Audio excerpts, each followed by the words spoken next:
Je suis d'abord le président de Copadi en Italie et membre du CEPAD. Je suis donc le représentant du CEPAD en Italie. Merci. Maintenant, concernant l'actualité, effectivement, pour ce qui se passe dans notre pays, vous-même vous l'avez constaté. Et c'est en cela d'abord que je brigue le pas pour vous dire merci. Merci parce que ces mesures-là qui peuvent accompagner effectivement le pas que nous emboîtons. Puisque notre message peuvent être volontiers par cette caméra. Et j'espère que ceux qui vont nous entendre peuvent comprendre déjà que notre cause n'est pas en vain. Voilà. Alors, voilà que depuis un certain nombre d'années, la Côte d'Ivoire se trouve dans une situation déplorable. La Côte d'Ivoire aujourd'hui régresse de 50 ans d'années de vie et c'est un chaos. C'est un chaos. Pourquoi? Pour une seule personne qui veut forcément accéder à un pouvoir qui n'est pas son poste. Alors, nous avons connu des troubles au niveau de la Côte d'Ivoire par M. Ouattara. M. Ouattara qui fut Premier ministre d'alors de Houphouët-Boigny, qui l'Occident a coiffé comme parure et nous a placés. Et donc le président Félix Houphouët-Boigny, acceptant effectivement ce cadeau de l'Occident, qui aujourd'hui, nous constatons qu'il y a un poison effectivement pour la Côte d'Ivoire. Alors, M. Ouattara, depuis en poste de Premier ministre, va toutefois convoiter le pouvoir par les armes. Et effectivement, bien entendu, l'Occident qui a construit effectivement un état de droit, l'Occident va permettre à Ouattara qu'en Côte d'Ivoire, il n'y ait pas d'état de droit. Et nous sommes vraiment désolés.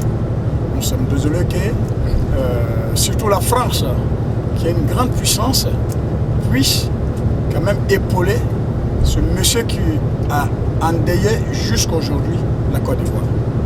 Alors, Ouattara arrive au pouvoir. M. Ouattara nous amène une rébellion. D'abord, il a tenté une rébellion lorsque le président Bédié était encore au pouvoir. Après Bédié, il renverse Bédié et il y a Gueye qui arrive.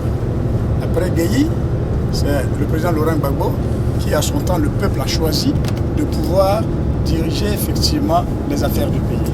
Et le président Laurent Gbagbo a accédé au pouvoir effectivement par la voix du peuple. Le peuple l'a choisi. Il y a eu, bien sûr, avant même que je ne passe à cela, je rappelle que le président Gbagbo est celui-là qui nous a apporté la démocratie en Côte d'Ivoire. Il a lutté face à l'ancien président Félix Houphouët-Boigny.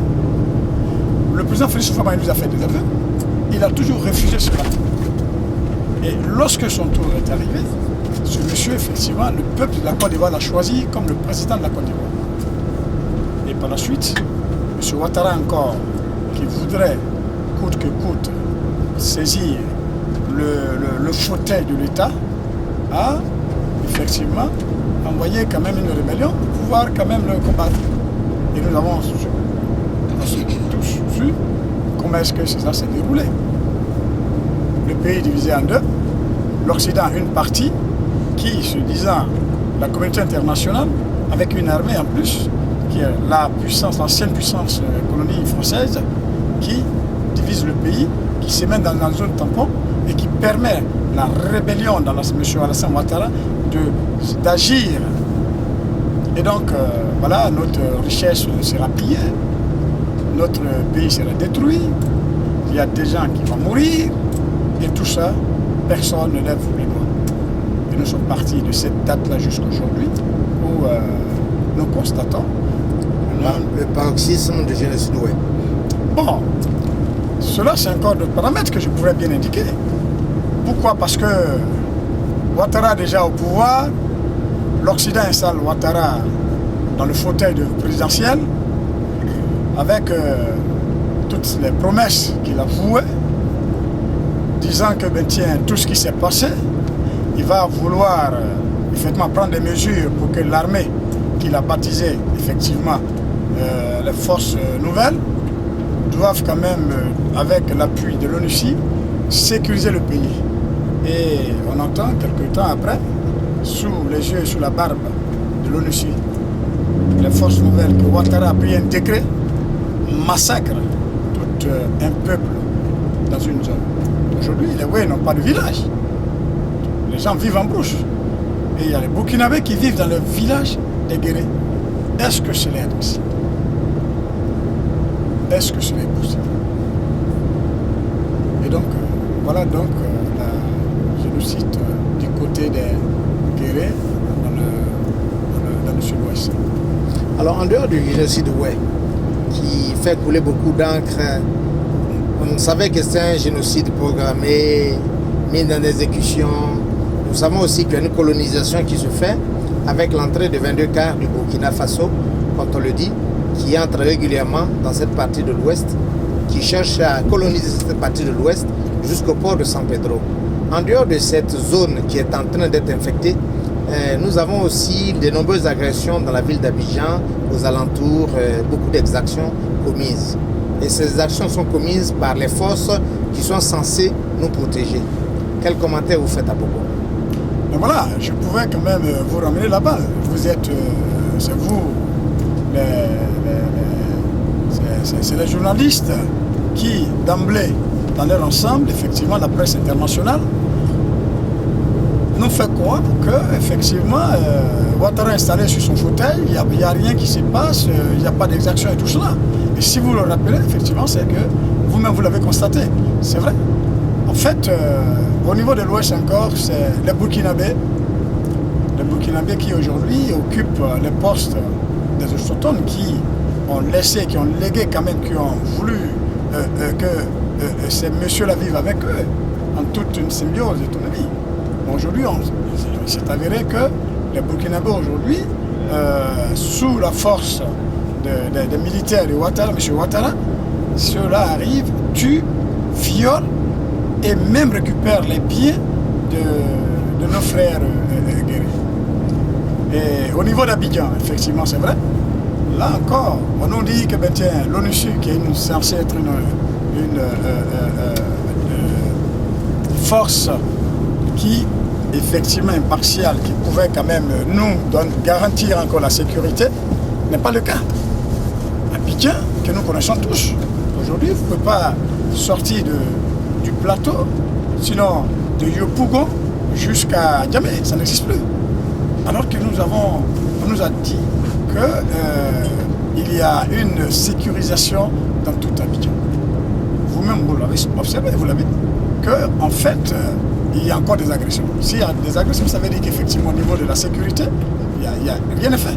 Et ceux qui agressent sont ceux-mêmes qui sont censés nous protéger. Et bien sûr, si nous avons des éléments que M. Ouattara a introduits dans l'armée, parce que j'avais sauté quand même ce paramètre-là, permettez-moi de revenir.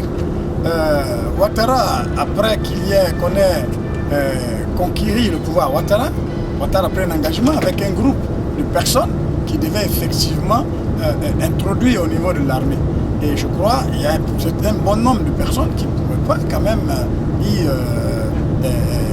être dans l'effectif. Et ceux-là, effectivement, règnent sur le territoire. Donc voilà à peu près d'où vient quand même des éléments. C'est des éléments, quand on nous dit des éléments incontrôlés, qu'on ne peut pas contrôler, c'est fort. Parce que ces éléments savent bien ce qu'ils font.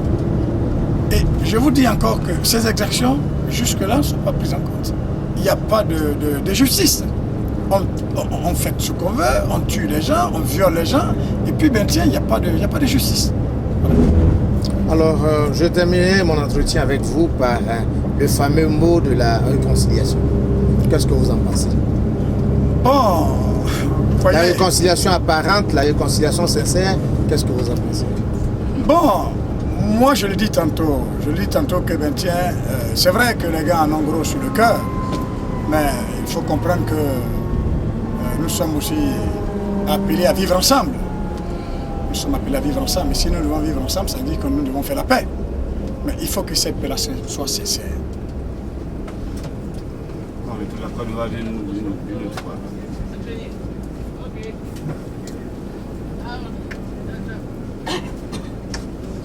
Il faut que cette paix-là soit sincère. Alors voilà quelqu'un qui nous dit que ben tiens,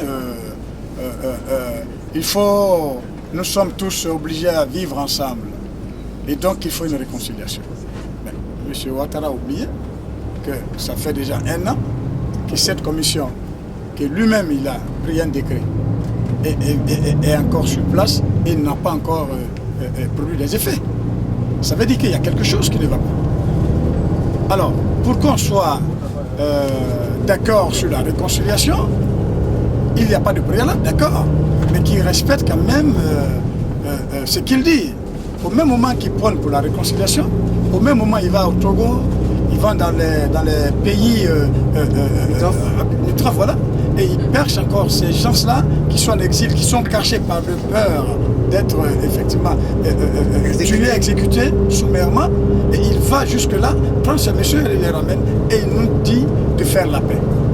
Écoutez, ou on fait la paix, ou on ne la fait pas. Et si nous devons faire la paix, ça veut dire que vraiment, il faut une déontologie. C'est-à-dire qu'il faut une garantie, il faut la sécurité, il faut la protection des biens. Voilà, c'est ça qui doit nous conduire d'abord, dans un premier temps, à la paix. Mais sans tout cela, je crois que nous ne pouvons pas arriver à la paix. Voilà. Okay. Alors, nous sommes au thème de cet entretien. Je vous l'ai dit comme c'est un proverbe, Ouattara se trouve en difficulté. Le président Gbagbo, dans une vieille interview, a dit en politique, celui qui va en prison n'a pas de problème. C'est celui qui a envoyé quelqu'un en prison qui a des problèmes. M. Ouattara parle de réconciliation. Il s'est foutu des Ivoiriens. Il a traqué les Ivoiriens. Il a laissé mourir les Ivoiriens. Et comme disait quelqu'un, les Ivoiriens se foutent de lui en refusant sa réconciliation. Et comme Agui Daniel disait, quand vous vous foutez du bananier en vous asseyant sur son tronc, il se moque de vous en vous mouillant les fesses. Je crois que les Ivoiriens sont en train de lui mouiller les fesses. Et les Ivoiriens de la diaspora sont en train de lui mouiller les fesses. Et aujourd'hui, on dénonce Abel Naki comme celui qui instigue à une rébellion ou à un soulèvement en Côte d'Ivoire. Monsieur Adou, je vous remercie. Et nous souhaitons plein de succès à vos activités. Merci et merci au CEPAT. C'est à vous que je remercie. C'est à vous que je dis merci de m'avoir donné quand même cette opportunité. Merci.